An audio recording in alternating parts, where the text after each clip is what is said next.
Psycho മാതാപിതാക്കൾ വളർത്തി വലുതാക്കിയ നിന്റെ പ്രേമ ജീവിതം മൂഞ്ചസ്യ ആരംഭിക്കലാമ. നാർസിസ്റ്റായ മാതാപിതാക്കളാൽ വളർത്തപ്പെട്ട നീ പുറത്തൊരു റിലേഷൻഷിപ്പിൽ നിന്ന് സന്തോഷം കണ്ടെത്താമെന്ന് വിചാരിക്കും.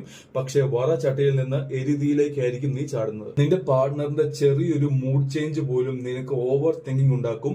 അവരുടെ ഓരോ ടെക്സ്റ്റ് മെസ്സേജും ശബ്ദത്തിന്റെ ടോൺ പോലും സൂക്ഷ്മമായി പരീക്ഷിച്ച് അവരെ ഓക്കെ ആക്കാൻ വേണ്ടി നീ എന്തു വിട്ടുവീഴ്ചയും ചെയ്യും. നിനക്ക് വെളിവില്ലാഞ്ഞിട്ടല്ല നീ ഇങ്ങനെ പെരുമാറുന്നത്. പക്ഷെ ചെറുപ്പം തൊട്ടേ മറ്റുള്ളവരെ ഹാപ്പിയാക്കി വെച്ചാലേ നിനക്ക് സ്നേഹവും സുരക്ഷിതത്വവും കിട്ടുള്ളൂ എന്നാണ് നിന്റെ ബ്രെയിനില് പ്രോഗ്രാം ചെയ്ത് വെച്ചിരിക്കുന്നത്. മാതാപിതാക്കൾക്ക് നീ ചെറിയൊരു ഇഷ്ടക്കേട് ഉണ്ടാക്കിയാൽ പോലും അവർ നിന്നെ ബ്ലെയിം ചെയ്ത് ഒറ്റപ്പെടുത്തി പണിഷ്മെന്റ് തന്ന് നിനക്ക് സ്നേഹം തരാതെ ഇരുന്നിട്ടുണ്ടാവാം. കൊച്ചു കുട്ടിക്ക് സ്നേഹം കിട്ടാതിരിക്കുന്നത് അവരുടെ ജീവന് ഭീഷണിയായിട്ടാണ് ഫീൽ ചെയ്യുന്നത്. അങ്ങനെ നീ അവരെ പ്രീതിപ്പെടുത്താനായിട്ട് ജീവിച്ചു തുടങ്ങും. ഭാവിയിൽ ഇതുപോലത്തെ ടോക്സിക് റിലേഷൻഷിപ്പുകളിൽ പോയി ചാടുകയും ചെയ്യും. ഇനി നിന്റെ ലൈഫിൽ ഇതുപോലെ ആരോടും പറയാത്ത രഹസ്യങ്ങളുണ്ടെങ്കിൽ ഒരു റിലേഷൻഷിപ്പ് കോച്ചുമായി ഡിസ്കസ് ചെയ്യാം. ബയോ ലിങ്ക് ക്ലിക്ക് ചെയ്യാം, നമുക്ക് ശരിയാക്കാം.